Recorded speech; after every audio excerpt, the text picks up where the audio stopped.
Hi అండి, నేనైతే మునక్కాడ soup చేస్తున్నాను. ముందుగా అయితే కుక్కర్ పెట్టుకొని దాంట్లో కొన్ని వాటర్ వేసుకుని కొన్ని మునక్కాడ ముక్కలు కడిగి పెట్టుకుని కూడా వేసుకున్న తర్వాత 5 విజిల్లు వచ్చేదాకా ఉంచుకోవాలి. 5 విజిల్లు వచ్చాక పప్పుతో ఒకసారి రుబ్బేసుకుని ఆ వాటర్ అన్నవి వడగట్టుకోవాలి. నెక్కతోటి వడగట్టుకున్న తర్వాత పక్కన పెట్టుకున్నాక వేరే గిన్నె తీసుకుని దాంట్లో కొన్ని వాటర్ వేసుకోవాలి.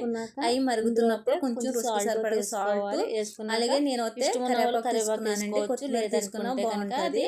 అలాగే గ్రీన్ పీసెస్ కొన్ని బఠానీలు వేసుకోవాలి, గ్రీన్ బఠానీ తీసుకున్నాను. అలాగే కొన్ని మిరియాలు తీసుకున్న తర్వాత కొన్ని ఎల్లుల్లిపాయలు కట్ చేసుకుని తీసుకోవాలి. 2 నిమిషాలు క్యారెట్ ముక్కలు చిన్నగా తరుక్కున్నాయి. క్యారెట్ అయితే తీసుకున్న తర్వాత బాగా ఉడికించుకోవాలి. ఉడికించుకున్న తర్వాత ఉడికిన తర్వాత ఏదైతే మనం మునక్కాడ అన్నది రసం అన్నది వేసుకుని మంచిగా మరగ తీసుకోవాలి. చేయకపోతే మరగనివ్వాలి. మొక్కజొన్న పిండి అన్నది తీసుకుని ఇలాగైతే కస్టర్డ్ వాటర్ అయితే కొన్ని వాటర్ పక్కన పెట్టుకోవాలి. కూడా మరిగిన తర్వాత అన్నది మొక్కజొన్న పిండి పక్కన పెట్టుకోవాలి. వేసుకోవాలి.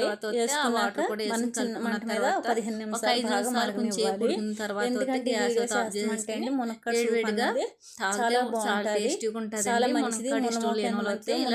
చాలా మంచిది అంటే మునక్కాడ చాలా హెల్త్ చాలా మంది తింటారు కాబట్టి ఇలాంటి సూప్లు అయితే వేడివేడిగా తాగితేనే బాగుంటుంది. నచ్చితే కనుక వీడియో నచ్చితే కనుక లైక్ చేయండి. చాలా మంది వాతం అనేసి మునక్కాడ తినడం మానేస్తున్నారు. ఈ వీడియో ట్రై చేయండి.